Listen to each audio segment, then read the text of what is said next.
Hi, welcome back to Pleased to Dwell, the truth of the incarnation, chapter 13, and we're at the start of the section from Luke's Gospel. After Matthew 1 and 2, we've had the Christmas story already, but there's bits missing. We've not seen much about Mary. We've not seen any shepherds.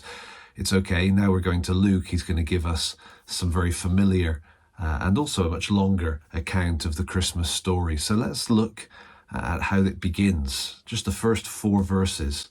He says, "Many have undertaken to compile a narrative about the events that have been fulfilled among us, just as the original eyewitnesses and servants of the word handed them down to us.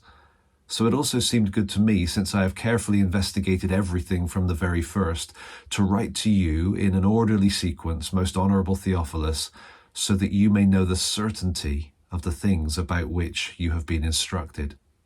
So he's taking the best of sources. He's got eyewitnesses. He's going to interview and research. He's going to do really good work here, investigating everything from the very first in order to produce the best of accounts, an orderly sequence. He's going to give his best shot at really presenting the truth of what happened, because it's really important so that you may know the certainty. That's what he's going for. He wants this recipient, Theophilus, to have certainty about the things he's been taught regarding Jesus. And so Luke really isn't into the whole kind of Christmas fairy tale idea. I think Luke might have struggled with some of our Christmas card images that just seem so sort of legendary and mythical. Luke is really concerned that we see, no, this is true. This is really what happened. And so in the book, we read these words: Luke does not simply affirm his reliability in the introductory verses. He proceeds to reinforce his reliability by carefully offering pairs of witnesses throughout his gospel.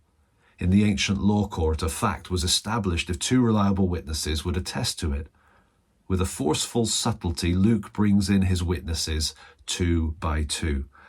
Consider the opening pair of chapters. The angel Gabriel visits and speaks twice, to Zechariah and then to Mary.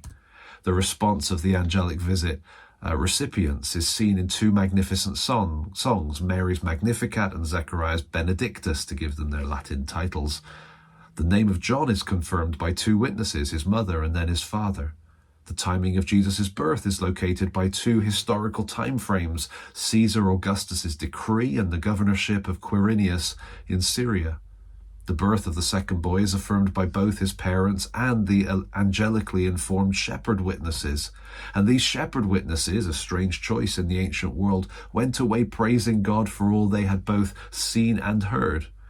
Then Jesus is taken to the temple, where he receives testimony from 2 special saints. And just to finish the section off, we have Jesus back in the temple for the second time in his childhood, again impressing those present. Luke wants the reader to know the certainty of the things taught about Jesus.